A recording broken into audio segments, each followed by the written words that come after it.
Second time ಅವರು ಜೈಲಿಗೆ ಹೋದಾಗ ತುಂಬ ಸ್ಟಾರ್ಟ್ ಮಾಡಿದ್ರಿ ಅವ್ರ ಬಗ್ಗೆ. ಏನ್ ವಿಶೇಷ ಸರ್ ಅದು? ನಾನು ಯಾಕೆಂದ್ರೆ ಬಿಟ್ಟು ನೋಡಿದೆ, ಅದಕ್ಕೋಸ್ಕರ ಕೇಳ್ತಾ ಇದ್ದೆ. ಕೇಳಬೇಕು ಅನ್ನಿಸ್ತು, ಕೇಳ್ತಾ ಇದ್ದೀನಿ. ಅವ್ರ ತಂದೆಯಿಂದನೋ ಅಲ್ಲ, ತುಂಬಾ ಹಂಬಲ್ ಆದಂತ ಮತ್ತೆ ಗೌರವದ ಬದುಕಂತ ಕುಟುಂಬ. ತೂಗುದೀಪ್ತ ಅವ್ರ ಬಗ್ಗೆ ಸಮಾಜ ನೋಡಿದೆ, ಅವ್ರ ನಡವಳಿಕೆನೂ ಗೊತ್ತಿದೆ, ಅವ್ರೆಷ್ಟು ಸ್ಟ್ರಿಕ್ಟು. ಈ ಸಮಾಜನೇ ಅವ್ರನ್ನ ಹಾಳು ಮಾಡಿದ್ದು. ಯಾವ ರೀತಿ ಹೇಳ್ತೀರಿ ಈ ಸಮಾಜನೇ ಹಾಳು ಮಾಡಿದ್ದು ಅಂದ್ಬಿಟ್ಟು? ತುಂಬಾ ತಳಮಟ್ಟದಿಂದ ಬಂದಿದ್ದು. ಅಷ್ಟು ದೊಡ್ಡ ವಿಲನ್ ಮಗ ಅಂತ ಏನು ಏಕಾಏಕಿ ಹೀರೋ ಆಗಿ ಎಂಟ್ರಿ ಆಗಿದ್ದೋ, ಅಥವಾ ಹಣವಂತ ಸ್ಥಿತಿಯಿಂದ ಹಾಳು ಮಾರ್ಕೊಂಡು ಜೀವನ, ಕೂಲಿ ಜೀವನ, ಆಟೋ ಎಲ್ಲ ಓಡಿಸಿದಾರಂತೆ. ಅವ್ರ ತಂದೆ ತೀರ್ಕೊಂಡ್ಮೇಲೆ ಊಟಕ್ಕೂ ಪರದಾಡಿದ್ದಾರೆ. ಅವ್ರನ್ನ ಹೀರೋ ಆದ್ಮೇಲೂ ಕೂಡ ಚೇರ್ ಕೊಡದೆ ನಿಲ್ಸಿದ್ದಾರೆ. ಮೆಜೆಸ್ಟಿಕ್ ಕರಿಯ ಅದೆಲ್ಲ ಮುಗಿದ್ಮೇಲೆ ಚೇರ್ ಕೊಡದೆ ನಿಲ್ಸಿದ್ದಾರೆ. ಆ ಪ್ರೊಡ್ಯೂಸರ್ ಹತ್ರ 5,000 ರೂಪಾಯಿ ಕಾಸು ಹೇಳಕ್ ಹೋದಾಗ ಅವ್ರಿಗೆ ಚೇರ್ ಕೂತ್ಕೊಳ್ಳದೆ ಕೂರ್ಸು ಅಂತ ಹೇಳಿ ಚೇರ್ ತಳ್ಳಿ ಕೆಳಗಡೆ ಬೀಳ್ಸವ್ರೆ, ಕಪಾಳ ಕೊಡ್ ಕಳ್ಸವ್ರೆ. ಅವನು ರೇಣುಕಾಸ್ವಾಮಿ ಸಾಯುವಂತ ಸಂದರ್ಭ ನನಗೆ ಬಂದಿರುವಂತ ಒಂದು ಮಾಹಿತಿಗಳು ಆ ಸಂದರ್ಭದಲ್ಲಿ ಇದ್ರ ಬಗ್ಗೆ ತುಂಬಾ ಮಾತಾಡಿದೀನಿ. ದರ್ಶನ್ ಸ್ಪಾಟ್ ಅಲ್ಲಿ ಇಲ್ಲ. ಒಂದು ಷಡ್ಯಂತ್ರ ರೂಪುಗೊಂಡಿದೆ. ರಾಜಕಾರಣಿಗಳಿಗೆ ಇಲ್ಲಿನ ಮೆಸೇಜ್ ಪಾಸ್ ಆಗಿದೆ.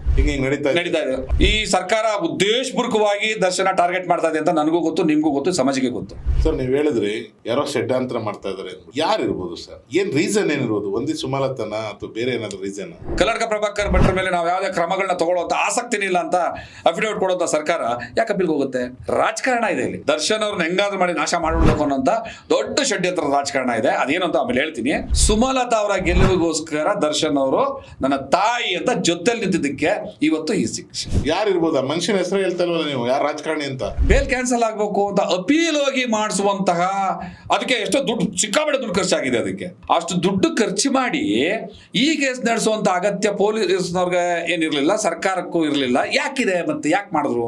ಸ್ನೇಹ ಒಳಗಲ್ಲಿ ಸ್ನೇಹಜೀವಿ, ಮತ್ತೆ ತನ್ನ ನಂಬು ಬರುವಂತ ಫ್ಯಾನ್ಸ್ ಗಳಿಗೆಲ್ಲ ಹೃದಯಪೂರ್ವಕವಾಗಿ ಸಹಾಯ ಮಾಡ್ತಿದ್ದಂತ ಒಬ್ಬ ಕರ್ಣ, ನನ್ನ ಸ್ವಂತ ಅಣ್ಣ ತಮ್ಮ ದರ್ಶನ್ ಅಂತ ಹೇಳ್ತಿದ್ದ ಜಮೀರ್ ಅಹಮದ್ ಅವರು ಈ ವಿಚಾರದಲ್ಲಿ ಏನೋ ಸ್ವಲ್ಪ ಗಪ್ಚಿಪ್ಪು.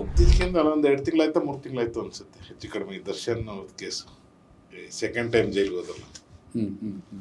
ಅದಕ್ಕಿಂತ ಮುಂಚೆನೂ ನೀವು ಸ್ವಲ್ಪ ಮಾತಾಡ್ತಾ ಇದ್ರಿ, ಅಷ್ಟೊಂದು ಗಮನಿಸಿರ್ಲಿಲ್ಲ.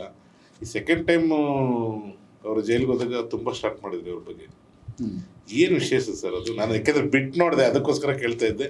ಕೇಳಬೇಕು ಅನ್ನಿಸ್ತು, ಕೇಳ್ತಾ ಇದ್ದೀನಿ. ಈಗ ದರ್ಶನ್ ಒಬ್ಬ ಕಲಾವಿದ. ಅತಿ ಹೆಚ್ಚು, ಸ್ವಲ್ಪ ಅಲ್ಲ ನಾನು ಹೇಳ್ತಾ ಇರೋದು, ಅತಿ ಹೆಚ್ಚು ಅನಿಸುವಂತಹ ಹುಂಬತನ ಇದೆ. ಅದ್ರ ಬಗ್ಗೆನೂ ನನಗೇನು ಎರಡನೇ ಮಾತಿಲ್ಲ, ಇದೆ. ಆದ್ರೆ ನಾನು ಈ ಮನುಷ್ಯರ ಸೈಕಾಲಜಿಗಳನ್ನ ನನ್ನದೇ ಆದ ರೀತಿಯಲ್ಲಿ ಕೆಲವು ಸರಿ ನಾನೇ ಅನಲೈಸ್ ಮಾಡ್ತೀನಿ, ನಾನೇ ಮಾಡ್ಕೋತೀನಿ. ದರ್ಶನ್ ಅಷ್ಟು ಕೆಟ್ಟ ಹಠ ಮತ್ತೆ ಹುಂಬತನ, ನಾನು ಯಾವಾಗ ಯಾಕೆ ತಲೆ ತಗ್ಸ್ಬೇಕು ಅನ್ನೋಂಥ ಒಂದು ನೇಚರ್ ಬಂದಿದೆಯಲ್ಲ, ಅದು ಎಲ್ಲಿಂದ ಬಂತು, ಯಾರು ಕೊಟ್ರು ಅಂತ. ಅದು ಫ್ಯಾಮಿಲಿಯಿಂದನೋ ಅಥವಾ ಅವ್ರ ತಂದೆಯಿಂದನೋ ಅಲ್ಲ. ತುಂಬಾ ಹಂಬಲ್ ಆದಂತ ಮತ್ತೆ ಗೌರವದ ಬದುಕಂತ ಕುಟುಂಬ.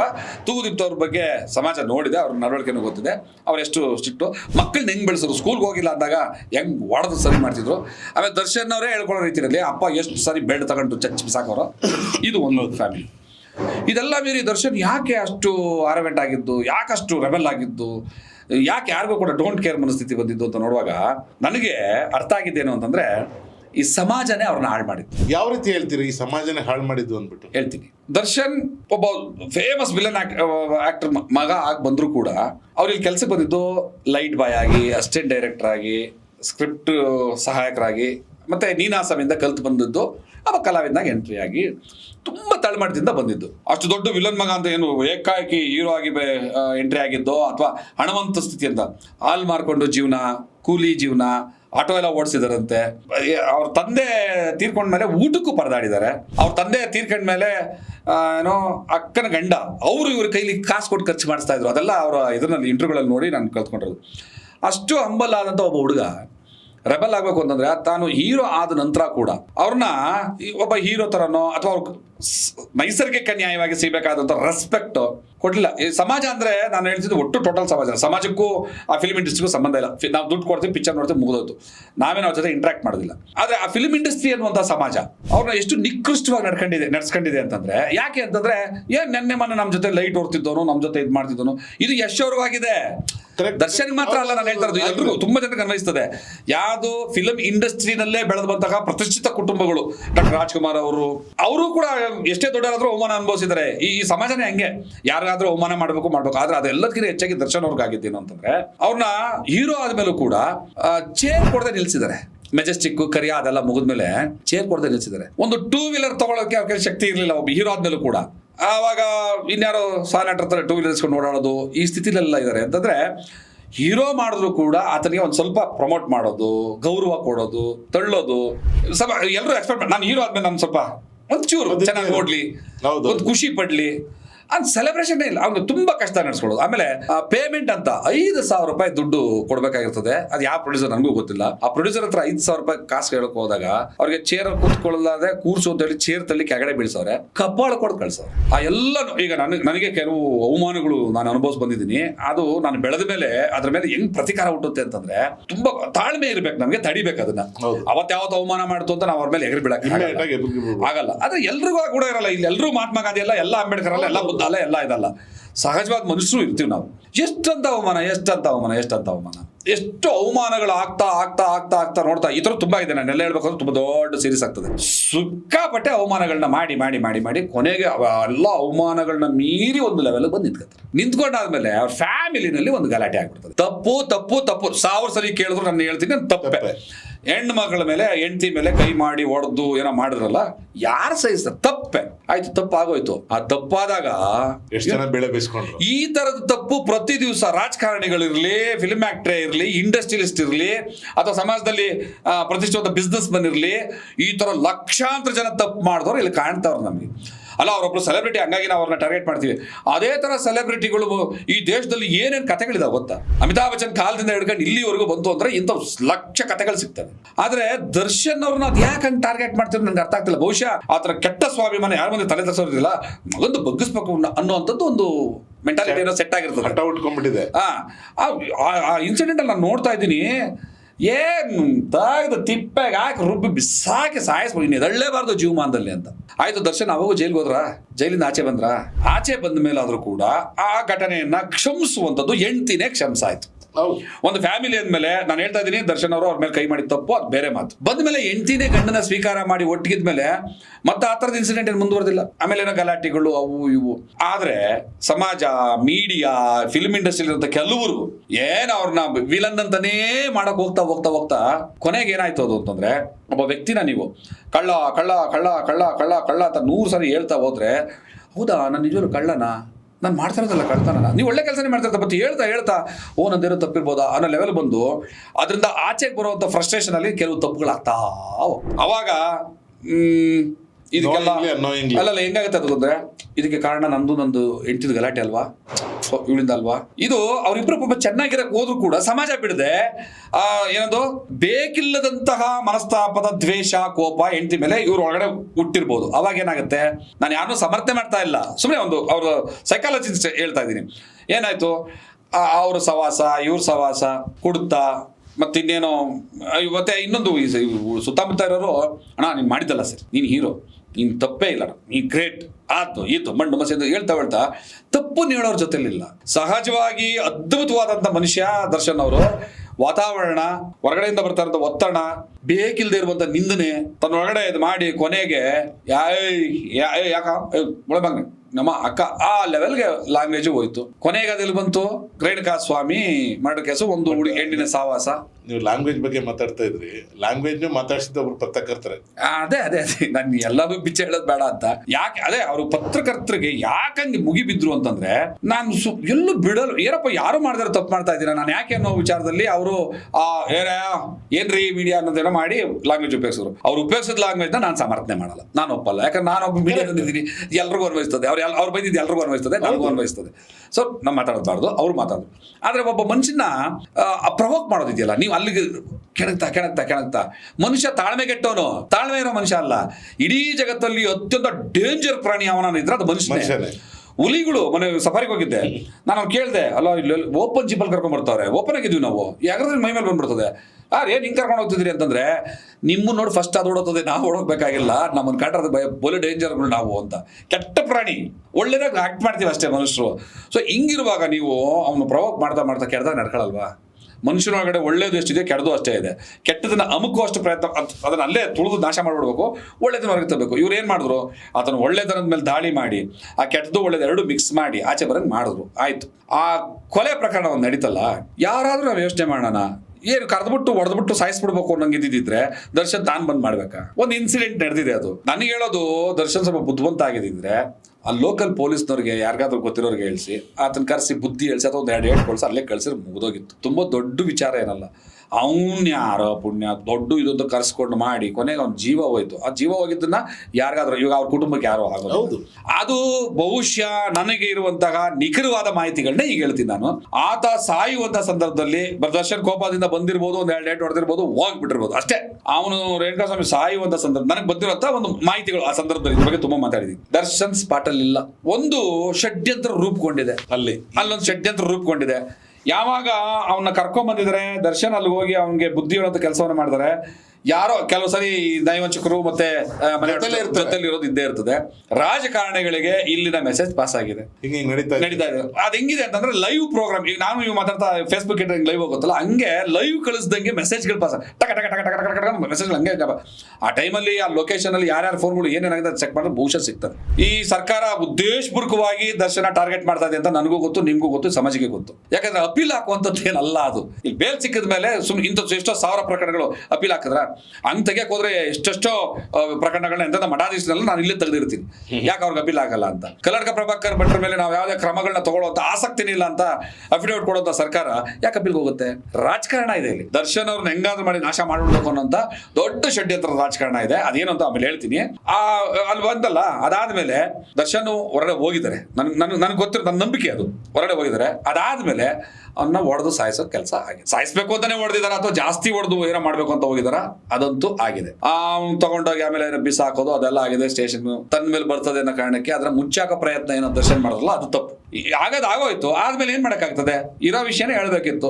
ಸೊ ಅಲ್ಲಿ ಸಿಕ್ಕಾಕೊಂಡಾದ್ಮೇಲೆ ಅಪ್ಪ ನಾನು ಮತ್ತೇನ್ ಹೇಳೋದು, ಒಬ್ಬ ಕೊಲೆ ಆರೋಪಿ ಬಂದ, ಪೊಲೀಸರು ಅರೆಸ್ಟ್ ಮಾಡಿದ್ರು, ತಗೊಂಡೋದ್ರು, ಜನ ಇದೆ ನೋಡ್ಬೇಕು. ಆದ್ರೆ ಈ ಸಮಾಜ, ಮೀಡಿಯಾ, ರಾಜಕಾರಣ ಬಿಂಬಿಸಿದ್ದಂಗೆ ಏನು ಹೆಂಗಾದ್ರೂ ಮಾಡಿ ಈ ಪ್ರಕರಣದಿಂದ ದರ್ಶನ್ ಆಚೆನೇ ಬರಬಾರ್ದು ಅಂತ ರೂಪುಗೊಂಡ ಒಂದು ರಾಜಕೀಯ ಷಡ್ಯಂತ್ರ ಇದೆಯಲ್ಲ. ಯಾವ ಕಾರಣಕ್ಕೋಸ್ಕರ?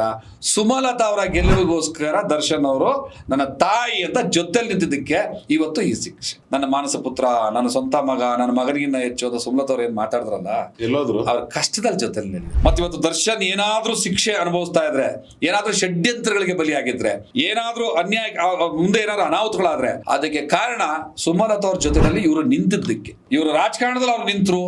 ಸೊ ನನಗೆ ಇಲ್ಲಿ ಎಷ್ಟು ಇದಾಯ್ತು, ನನಗೆ ಮಾನ ಮರಿದು ಹೋಯ್ತು ಅಂತ. ಮುನಿರತ್ನ ಅವರಿರ್ಲಿ, ಮತ್ತೆ ಇನ್ಯಾರ ರಾಜಕಾರಣಿಗಳಿರ್ಲಿ, ಇನ್ನೆಲ್ಲ ಇರ್ಲಿ, ಷಡ್ಯಂತ್ರದಲ್ಲಿ ಇದು ಭಾಗಿಯಾಗಿದ್ದೆ. ಹಂಗಾಗಿನೇ ಹೆಂಗಾದ್ರೂ ಮಾಡಿದ್ರೆ ಸಿಕ್ಸ್ಬೇಕು ಅಂತ ಬೆಂಗಳೂರು ಕಮಿಷನರ್ ಯಾರೋ ಫೋನ್ ಮಾಡಿ ಅವ್ರನ್ನೆಲ್ಲ ಸಿಕ್ಸಿ ತಗೊಂಡೋಗಿ ಬಿಸಾಕಿ ಏನೆಲ್ಲ ಮಾಡಿ ನಾಶ ಮಾಡಿ ಇಟ್ರು. ಆಯ್ತು, ಕೋರ್ಟು ಏನೇನೋ ರೀಸನ್ಗಳಿಗೆ, ಮೆಡಿಕಲ್ ರೀಸನ್ ಇತ್ತು, ಬೇಲ್ ಕೊಡ್ತು, ಬಂತು, ಫಿಲಮ್ ಮಾಡಿದ್ರು. ಹೋಗ್ಲೇಬೇಕು ನೀವು ಸುಪ್ರೀಂ ಕೋರ್ಟ್ಗೆ, ಬೇಲ್ ಕ್ಯಾನ್ಸಲ್ ಆಗ್ಬೇಕು ಅಂತ ಅಪೀಲ್ ಹೋಗಿ ಮಾಡಿಸುವಂತಹ, ಅದಕ್ಕೆ ಎಷ್ಟೋ ದುಡ್ಡು, ಸಿಕ್ಕಾಪಟ್ಟೆ ದುಡ್ಡು ಖರ್ಚಾಗಿದೆ. ಅದಕ್ಕೆ ಅಷ್ಟು ದುಡ್ಡು ಖರ್ಚು ಮಾಡಿ ಈ ಕೇಸ್ ನಡೆಸುವಂತ ಅಗತ್ಯ ಪೊಲೀಸ್ನವ್ರಿಗೆ ಏನಿರ್ಲಿಲ್ಲ, ಸರ್ಕಾರಕ್ಕೂ ಇರಲಿಲ್ಲ. ಯಾಕಿದೆ? ಮತ್ತೆ ಯಾಕೆ ಮಾಡಿದ್ರು?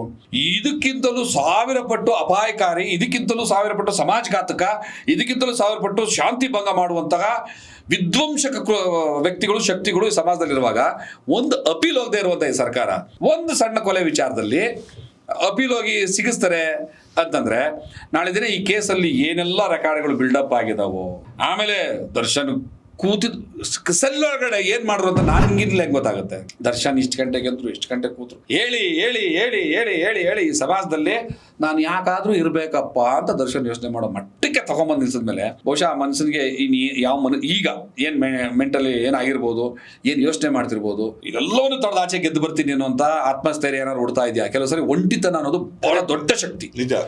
ಒಂಟಿತನಕ್ಕಿರುವಷ್ಟು ಶಕ್ತಿ ಈ ಜಗತ್ತಲ್ಲಿ ಏನು ಇಲ್ಲ. ಮತ್ತೆ ಒಂಟಿತನಕ್ಕಿರುವಷ್ಟು ಬಹಳ ನೆಗೆಟಿವಿಟಿ ಮತ್ತೆಲ್ಲೂ ಇಲ್ಲ. ಅವಾಗ ಏನ್ ಬೇಕಾದ್ರೂ ನಾವು ಕೆಟ್ಟದ್ದು ಯೋಚನೆ ಮಾಡ್ಬೋದು. ಒಂಟಿ ಆಗಿದ್ದಾಗ, ಈಗ ನೀವು ಸ್ಟಾರ್ಟಿಂಗ್ ಅಲ್ಲಿ ಕೇಳಿದ್ರಿ ಈ ಮೀಸಲಾತಿ ಹೋರಾಟದಲ್ಲಿ ನಿಮ್ಗೆ ಏನ್ ಸಿಕ್ತು ಅಂತ, ಕೆಲವು ಸರಿ ಒಂಟಿ ಅನ್ಸಿದೆ, ಕೆಲವು ಸರಿ ದೊಡ್ಡ ಶಕ್ತಿ ಅನ್ಸಿದೆ. ಆ ಒಂಟಿತನಕ್ಕಿರೋ ಶಕ್ತಿ, ಆ ಶಕ್ತಿನಲ್ಲಿ ಅವರು ಗೆದ್ದು ಬಂದ್ರೆ ಏನಾದ್ರು ಒಳ್ಳೇದಾಗತ್ತೆ. ಇಲ್ಲ ಅಂತಂದ್ರೆ ಮತ್ತು ಅನಾಹುತ ಆಯ್ತು ಅಂತಂದ್ರೆ ಒಂದು ದೊಡ್ಡ ಪ್ರತಿಭೆಯನ್ನ, ಮತ್ತೆ ಇಂಡಸ್ಟ್ರಿನಲ್ಲಿ ಸಾವಿರಾರು ಜನರಿಗೆ ಅನ್ನದಾತ, ಸ್ನೇಹ ಒಳಗಲ್ಲಿ ಸ್ನೇಹಜೀವಿ, ಮತ್ತೆ ತನ್ನ ನಂಬು ಬರುವಂತ ಫ್ಯಾನ್ಸ್ ಗಳಿಗೆಲ್ಲ ಹೃದಯಪೂರ್ವಕವಾಗಿ ಸಹಾಯ ಮಾಡ್ತಿದ್ದಂತ ಒಬ್ಬ ಕರ್ಣ. ಅವ್ರ ಲಿಮಿಟಲ್ಲಿ ಕರ್ಣ, ನಾನು ಇದಕ್ಕೆ ಕೇಳಲ್ಲ, ಅವ್ರ ಲಿಮಿಟ್ನ ಕರ್ಣ. ಇಂಥ ಒಬ್ಬ ಒಂದು ಒಳ್ಳೆನ ಯಾವುದೋ ಕಾರಣಕ್ಕೆ ಕಳ್ಕೊಂಡ್ವಾ ಅನ್ನೋದೊಂದು ದುಃಖ ಆಗ್ತದೆ. ಹಂಗೆ ಆಗದೇ ಇರಲಿ, ಇನ್ನು ಮುಂದಾದರೂ ಕೂಡ ಈ ರಾಜಕೀಯ ಶಕ್ತಿಗಳು ತಮ್ಮ ರಾಜಕಾರಣ ಮಾಡಲಿ, ಇದನ್ನೆಲ್ಲ ಬಿಡ್ಲಿ ಅಂತ ಕೇಳ್ಕೊತೀನಿ ಅಷ್ಟೇ. ಸರ್, ನೀವು ಹೇಳಿದ್ರಿ ಯಾರೋ ಷಡ್ಯಂತ್ರ ಮಾಡ್ತಾ ಇದ್ದಾರೆ. ಯಾರು ಇರ್ಬೋದು ಸರ್? ಏನ್ ರೀಸನ್ ಏನಿರ್ಬೋದು? ಒಂದೇ ಸುಮಲತನ ಅಥವಾ ಬೇರೆ ಏನಾದ್ರು ರೀಸನ್? ಅಲ್ಲ, ಸುಮಲತಾ ಅವ್ರ ಜೊತೆಯಲ್ಲಿ ಇವರು ಎಲ್ಲ ಎಲೆಕ್ಷನ್ ಅಲ್ಲೂ ಕೂಡ ನಾನು ಜೊತೆಯಲ್ಲಿದ್ದೀನಿ ಅಂತ ಗಟ್ಟಿಯಾಗಿ ನಿಂತರು. ಯಶ್ ಕೂಡ ನಿಲ್ತಾ ಇದ್ರು. ಆದ್ರೆ ಈ ಸಾರಿ ಎಲೆಕ್ಷನ್ ಅಲ್ಲಿ ದರ್ಶನ್ ಮಾತ್ರ ನಿಂತಿದ್ದೆ, ಯಶು ಅಷ್ಟು ನಿಲ್ಲಿಲ್ಲ ಅನ್ಕೊಂತೀನಿ ಈ ಸಾರಿ. ಯಶು ಒಂದ್ಸಲಿ ಇಂಟರ್ವ್ಯೂ ಮಾಡುವಾಗ ಹೇಳ್ಕೊತಾರೆ, ನಾನು ಹೀರೋ ಆಗೋದಕ್ಕೆ ಮುಂಚೆ ಯಾರ್ಯಾರೆಲ್ಲ ಹೆಂಗೆಲ್ಲ ನಡ್ಸ್ಕೊಂಡ್ರು ಅಂತ. ಬಟ್ ಹೀರೋ ಆಗಿ ಪ್ರಮೋಟ್ ಆದ್ಮೇಲೆ ಬಹುಶಃ ಅವ್ರ ಸರ್ಕಮ್ಸ್ಟೆನ್ಸಸ್ ಅವರು ತುಂಬಾ ಡಿಸ್ಟೆನ್ಸ್ ಮೇಂಟೈನ್ ಮಾಡಿದ್ದಾರೆ ಅಂತ ಅನ್ಸುತ್ತೆ ನನಗೆ. ಯಶು ದರ್ಶನ್ ತರೋದನೋ ಅಥವಾ ಸುದೀಪ್ ಅವ್ರ ತರೋನೋ ಜನರ ಜೊತೆಲಿ ಅವ್ರು ಸ್ವಲ್ಪ ಡಿಸ್ಟೆನ್ಸ್ ಮೇಂಟೈನ್ ಮಾಡಿದ್ರಿಂದ ಏನೋ ಅದು ಒಳಗಡೆ ಅದು ನುಂಗ್ಕೊಂಡು ಬೆಳಿಬೇಕು ಅಂತ ನಾನು ಹೇಳೋದು. ಆಕ್ರೋಶನ ನುಂಗ್ಕೊಂಡು ಬೆಳಿಬೇಕು. ಸಮಯ ಸಿಕ್ಕಿದಾಗ ಜೀವನ ಹಿಂಗಿತ್ತು, ಹಿಂಗೆ ಅನ್ಯಾಯ ಆಯಿತು, ಇದ್ರಿಗೆ ಗೆದ್ದಿದ್ದೀನಿ ಅಂತ ಹೇಳ್ಕೋಬೇಕು. ಬಟ್ ಇವ್ದು ಹಂಗೆ ಆಗಲಿಲ್ಲ. ಇವರು ರಾಜಕಾರಣದಲ್ಲೂ ನೇರವಾಗಿ ಎಂಟ್ರಿ ಆದರು. ಅದ್ರ ತಾಯಿಗೋಸ್ಕರ ಬಂದೆ ಅಂದಿದ್ದು ಏನು ತಪ್ಪಲ್ಲ. ಅಲ್ಲಿ ಈ ರಾಜಕಾರಣ ಅಂತಂದ್ರೆ ನಾನು ಇವಾಗ ಹಿಂದೆ ಎಲ್ಲ ಮಾತಾಡಿದ್ದೀನಿ. ಈಗಿನ ಪರಿಸ್ಥಿತಿ ಮೊದಲ ಮಾತಿಗೂ ಈಗಲೂ ಸ್ವಲ್ಪ ನಾನು ಏನೋ ಅಂತರಗಳನ್ನು ಅಂದರೆ ಅಷ್ಟು ನೇರವಾಗಿ ಮಾಡೋದ್ರಿಂದ ಏನಾಗುತ್ತೆ ಅನ್ನೋದಕ್ಕಿಂತ ಹೆಚ್ಚಾಗಿ ಏನಾಗಬೇಕು ಅನ್ನೋದಕ್ಕೆ ಈ ಕರ್ನಾಟಕ ರಾಜ್ಯ ಸರ್ಕಾರ ತನ್ನ ರಾಜಕೀಯ ವಿರೋಧ ಶಕ್ತಿಗಳನ್ನ ಮುಣಿಸ್ಬೇಕು ಅನ್ನುವಂತಹ ಕೆಲವು ಶಕ್ತಿಗಳ ಜೊತೆಯಲ್ಲಿ ಕೈ ಜೋಡಿಸಿದ್ರೆ ಸತ್ಯ. ಇದಕ್ಕೆ ಮುಖ್ಯವಾಗಿ ಯಾರು? ಗೃಹ ಇಲಾಖೆ ಈ ಕೇಸ್ಗಳನ್ನೆಲ್ಲ ಎತ್ಕೋಬೇಕಾಗಿರೋದು. ಮತ್ತೆ ಇದರಲ್ಲಿ DCM ಕೂಡ ಏನೋ ಸ್ವಲ್ಪ ಇಂಟ್ರೆಸ್ಟ್ ಇದ್ದಾರೆ ಅಂತ ಹೇಳ್ತಾರೆ. ನನಗೇನು ಅದ್ರ ಬಗ್ಗೆ ಸರಿಯಾದ ಮಾಹಿತಿ ಇಲ್ಲ. ನನ್ನ ಸ್ವಂತ ಅಣ್ಣ ತಮ್ಮ ದರ್ಶನ್ ಅಂತ ಹೇಳ್ತಿದ್ದ ಜಮೀರ್ ಅಹಮದ್ ಅವರು ಈ ವಿಚಾರದಲ್ಲಿ ಏನೋ ಸ್ವಲ್ಪ ಗಪ್ಚಿಪ್ಪು. ಆದ್ರೆ ಮೊದಲನೇ ಸಾರಿ ಅವ್ರು ಹೋಗಿ ಹೋಮ್ ಮಿನಿಸ್ಟರ್ ಕಾಲ್ ಹಿಡಿದಿದ್ರು ಅಂತ ಸುದ್ದಿ, ನಾನೇನು ನೋಡಿಲ್ಲ. ಈ ಸಾರಿ ಮಾತಾಡ್ತಿಲ್ಲ ಅಂದ್ರೆ ಅವ್ರನ್ನು ಸುಮ್ಮನೆ ಇರಿಸುತ್ತೆ ಅಂದ್ರೆ ರಾಜಕಾರಣ. ಯಾರು ಇರ್ಬೋದು? ಮನುಷ್ಯನ ಹೆಸರು ಹೇಳ್ತಲ್ವಲ್ಲ ನೀವು, ಯಾರು ರಾಜಕಾರಣಿ ಅಂತ? ಅದ್ರ ಬಗ್ಗೆ ಸ್ಪಷ್ಟವಾದ ಸಾಕ್ಷಿಗಳಿಲ್ದೆ, ಸರಿಯಾದ ಆಧಾರ ಇಲ್ಲದೆ ನಾನು ಅದನ್ನ ಹಿಂಗೆ ಯಾರು ಫೋನ್ ಮಾಡ್ತಾರೆ ದರ್ಶನ್ಗೆ ಇದೇ ತರ ಮಾಡ್ಬೇಕು, ಹಾಗೆ ಮಾಡ್ಬೇಕು, ಕಮಿಷನ್ ಮಾಹಿತಿಗಳು. ಆದ್ರೆ ಯಾಕೆ ಇದನ್ನ ಹೇಳ್ತಾ ಇಲ್ಲ? ಇಲ್ಲ ಏನಂತಂದ್ರೆ ಆ ಹೇಳುವಂತಾಗ ಆತರ ಹಿಂದೆ ಇತ್ತು. ನನಗೆ ಹೇಳ್ತಿದ್ದೆ, ನೇರವಾಗಿ ಹೇಳ್ತೀನಿ ಅಂತ ಹೇಳ್ತಿದ್ದೆ. ಆದ್ರೆ ಇಷ್ಟೆಲ್ಲ ಬೆಳವಣಿಗೆ ಆದ್ಮೇಲೆ ಇಂಥವ್ರೇ ಹಿಂಗೆ ಮಾಡಿದ್ರು ಅಂತ ಈಗ ನಾನು ಹೇಳುವುದಕ್ಕೆ ಪರಿಸ್ಥಿತಿ ಮತ್ತೆ ಸಮಯ ನನಗೆ ಸ್ಪಷ್ಟವಾದ ಸಾಕ್ಷಿಗಳನ್ನ ನಾನು ತೋರಿಸೋದಕ್ಕೆ ರೆಡಿ ಆಗ್ಬೇಕು. ಇಲ್ಲ ಸರ್ಕಾರ ತನಿಖೆ ಸಂದರ್ಭದಲ್ಲಿ ಯಾವ್ಯಾವ ಫೋನು ಎಲ್ಲೆಲ್ಲಿ ಮೆಸೇಜ್ ಏನೇನಂತ ತೆಗೆದು ಯಾರ್ಯಾರು ಹೋಗಿದೆ, ಇಲ್ಲ ನಾನೊಂದು ಮಾಧ್ಯಮವಾಗೋ ಅಥವಾ ನಿಮ್ಮ ಜೊತೆನಲ್ಲಿ ನಾನು ಸಂದರ್ಶನ ಕೊಡ್ತಾ ಇರೋನಾಗೋ ನನಗೆ ಆ ಮಾಹಿತಿಗಳನ್ನ ತೆಗೆದು ನಿಮ್ಮ ಮುಂದೆ ಇಡೋದಕ್ಕೆ ನಾನು ರೆಡಿ ಇರಬೇಕು. ಈಗ ಅಷ್ಟಲ್ಲ, ಅದಕ್ಕೆಲ್ಲ ಟೈಮ್ ಕೊಟ್ಕೊಂಡು ಮಾಡೋ ಅಷ್ಟು ಪೇಷನ್ಸು ಇಲ್ಲ. ಟ್ರೈ ಮಾಡಿದ್ರೆ ಮಾಡಬಲ್ಲೇವೇನೋ ಗೊತ್ತಿಲ್ಲ. ಅದಕ್ಕೆ ಅಂತ ಏಜೆನ್ಸಿಗಳಿದ್ದಾವೆ, ಅದಕ್ಕೆ ಸಾಧ್ಯತೆ ಇದೆ, ಕಂಪ್ನಿಗೆ ಹಂಗ ಎಲ್ಲ ಆಗುತ್ತೆ. ಬಟ್ ಈಗ ನನ್ನ ದಾರಿ ಬೇರೆ ಇದೆ, ಗುರಿ ಬೇರೆ ಇದೆ ಅದ್ರ ಕಡೆ. ಈಗ ಈ ಸಂದರ್ಭದಲ್ಲಿ ಪ್ರಶ್ನೆ ಕೇಳಿದಕ್ಕೆ ನಾನು ಹೇಳ್ತೀನಿ, ಒಳ್ಳೆದಾಗೆ ಇರಬೇಕು ಅಂತಂದ್ರೆ ಸಮಾಜ ಕೂಡ ಸಹಕರಿಸಬೇಕು. ಕೆಟ್ಟತನ ನಾಶ ಆಗ್ಬೇಕು ಅಂದ್ರೆ ಸಮಾಜ ಕೂಡ ಪ್ರಯತ್ನ ಮಾಡ್ಬೇಕು. ನಾನು ಒಬ್ಬನೇ ಒಳ್ಳೆನಾಗಕ್ಕಾಗಲ್ಲ, ನಾನು ಒಬ್ಬನೇ ಕೆಟ್ಟವನಾಗಕ್ಕಾಗಲ್ಲ. ನಾನು ಒಬ್ಬನೇ ಒಳ್ಳೆನಾಗ್ಬೋದಾದ್ರೆ ನಾನು ಮನೆ ಒಳಗಡೆ ಬೀಗ ಹಾಕೊಂಡು ಒಬ್ಬನೇ ಇರಬೇಕಾಗ್ತದೆ. ನನ್ನ ಪಾಡದಂದು ನಾನು ಸತ್ರು ಅಲ್ಲಿ ನಾನು ಬದುಕೋದ್ರಲ್ಲೇ ಆಯ್ತಾ. ಆದ್ರೆ ನಾನು ಹಂಗಿರಕ್ಕಾಗಲ್ಲ, ಸಮಾಜದ ಮಧ್ಯೆ ಬರಬೇಕು. ಸಮಾಜದ ಮಧ್ಯೆ ಬರಬೇಕು ಅಂದ್ರೆ ಇಡೀ ಸಮಾಜ ಆರೋಗ್ಯಪೂರ್ಣವಾಗಿರ್ಬೇಕು ಅಂತಂದ್ರೆ ಎಲ್ಲರೂ ನೆಮ್ಮದಿಯಾಗಿರಕ್ ಬಿಡ್ಬೇಕು, ನಾವು ನೆಮ್ಮದಿಯಾಗಿರ್ಬೇಕು. ಇಲ್ಲಿ ಏನೋ ಒಂದು ಸಣ್ಣ ಮಾತು ಕೇಳಲಿಲ್ಲ, ನನ್ನ ಇದು ಕೇಳಲಿಲ್ಲ, ಆ ಥರ ಈ ಥರ ಅಂತ ಮಾಡಿ ದ್ವೇಷಗಳನ್ನ ಸಾರಿಸ್ಕೊಂಡ್ರೆ ಇಂಥ ದೊಡ್ಡ ಅನಾಹುತಕ್ಕಾಗ್ತಾರೆ. ಆಮೇಲೆ ಕಾಲಚಕ್ರ ಇದೆಯಲ್ಲ, ಇದು ಒಂದು ಕಡೆ ನಿಂತಿರಲ್ಲ. ಇವತ್ತು ನನ್ನನ್ನು ಇಲ್ಲಿ ಕೂರಿಸ್ಕೊಂಡು ನೀವು ಅವಮಾನ ಮಾಡಿ ಕಳಿಸ್ಬೋದು, ನೀವು ಕಳಿಸ್ಬೋದು, ನಿಮ್ಗೆ ಚಾನ್ಸ್ ಇದೆ. ಆದ್ರೆ ಕಾಲಚಕ್ರ ಹಿಂಗೆ ಇರಲ್ಲ. ನಾಳೆ ಬೆಳಿಗ್ಗೆ ನಿಮ್ಮನ್ನ ಕೂರಿಸ್ಕೊಂಡು ಇನ್ಯಾರೋ ಅವಮಾನ ಮಾಡ್ತಾರೆ, ಅಷ್ಟೇ ಆಗತ್ತೆ. ನಿನ್ನೆ ಇವ್ರನ್ನ ಅವ್ರು ಯಾರೋ ತೊಳೆದಿರ್ತಾರೆ, ಇನ್ನೊಂದು ರೌಂಡ್ ಬರೋ ಅಷ್ಟೊತ್ತಿಗೆ ಅವರು ಇನ್ಯಾರೋ ತೊಳಿತಾರೆ. ಇದು ಫುಡ್ ಸೈಕಲ್ ಇದ್ದಂಗೆ. ಇಲಿನ ಹಾವೊಡ್ ತಿಂದ್ರೆ ಅವನ ಹದ್ದೊಡ್ ತಿಂತದೆ. ಇದೊಂದು ಫುಡ್ ಸೈಕಲ್ ಆಯ್ತಾ. ಹಂಗೆ ನೀನು ಒಬ್ಬನ್ನ ತುಳಿದ್ರೆ, ನಮ್ಮ ಕಡೆ ಒಂದು ಗಾದೆ ಇದೆ, ಬಡವನ ಹೆಂಡ್ರನ್ನ ಬಲಗಾರ ಒದ್ರೆ ಬಡವನ ಹೆಂಡತಿನ ಒದಿತಾನಂತೆ. ಮುಂದೆ ಕೆಲಸ ಮಾಡು, ಹಂಗೆ ಇರೋದೇ ನ್ಯಾಚುರಲ್. ಹೊಲದಲ್ಲಿ ಕೆಲಸ ಮಾಡಿಲ್ಲ, ಅಲ್ಲೆಲ್ಲ ಸಗಣಿ ಎತ್ತಿಲ್ಲ ಅಂತ ಬಡವನ ಹೆಂಡತಿನ ಬಲಗಾರ ಒದ್ರೆ ಬಲಗಾರನ ಹೆಂಡತಿನ ಭಗವಂತ ಒದಿತಾನಂತೆ ಅಂತ ಗಾದೆ. ಆದ್ರೆ ನನಗೆ ಹೇಳೋದು, ಆ ಹೆಂಡತಿ ಅಂತ ಹೆಣ್ಣನ್ನು ಯಾಕೆ ನೀವು ಗುರಿ ಮಾಡ್ತೀರಾ? ಬಲಗಾರನ್ನೇ ಒದಿಬೇಕಿತ್ತು ಭಗವಂತ. ಬಲಗಾರ ಹೆಂಡತಿದೋರಿದಲ್ಲ, ಬಡವನ ಹೆಂಡತಿದೋರಿದಲ್ಲ. ಈ ಗಂಡು ಸಮಾಜ ಹೆಂಗೆ ಅಂತಂದ್ರೆ ಪ್ರತಿಯೊಂದಕ್ಕೂ ಕೂಡ ಹೆಣ್ಣು ಮಕ್ಕಳನ್ನ ಹೇಳ್ಕೊಂಡು ಅವಳು ಅಂದ್ರೆ ಹೆಣ್ಣು ಓದಿತಾಳೆ ಅಂದ್ರೆ ನಿನಗೆ ಓದ್ದಂಗೆ. ಅವ್ರಿಗೆ ಸ್ವಂತ ಐಡೆಂಟಿಟಿ ಇದೆ, ಬಿಟ್ಬಿಡ್ಬೇಕು.